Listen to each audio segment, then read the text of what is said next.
So they finally realize God's laws are design laws, and breaking those laws destroys the sinner. So we don't ever have to be jealous of the person who's doing evil. You feel sad for them.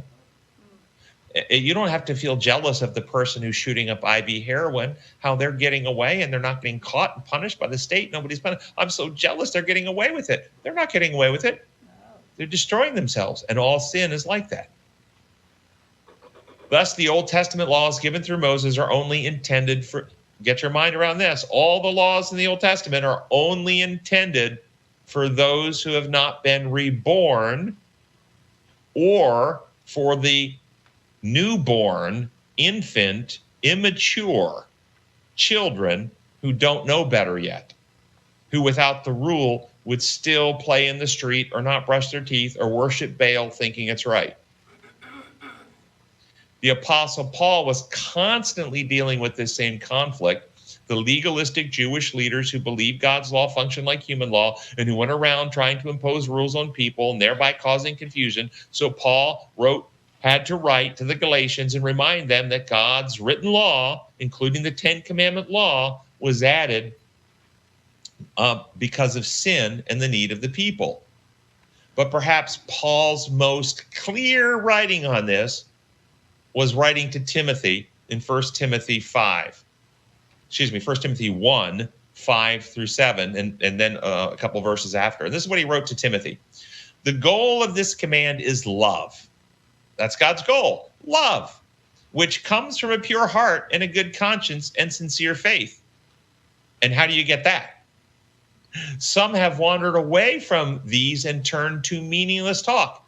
They want to be teachers of the law, but they don't know what they're talking about or what they so confidently affirm.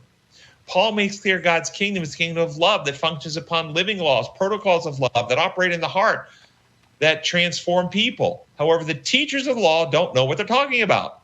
They are promoting rules and rule enforcement, the kinds of laws creatures make up, and which will ultimately lead to rebellion and spread the problem of sin. And force, because it violates liberty, incites rebellion. So Paul goes on to make this very clear. We just read 5 through 7. Here's continuing next verses 8 through 11. We know that the law is good if one uses it properly. We also know that the law is made not for the righteous, but for the lawbreakers and the rebels, the ungodly and sinful, the unholy and irreligious, for those who kill their fathers and mothers, for murderers, for adulterers and perverts, for slave traders and liars and perjurers, and for whatever else is contrary to the sound doctrine that conforms to the glorious gospel of the blessed God, which he entrusted to me. I mean, are you hearing what he's saying here? All the law, including the 10 Commandment law, was added because of our sin, to reveal it to us, convict us, to diagnose us, to convince us that there's something wrong with us, that we're dead in trespass and sin, we have a terminal condition, and lead us to Jesus, our heavenly physician, for healing. The written law, including the 10 Commandment law, only has operational benefit in a world of sin.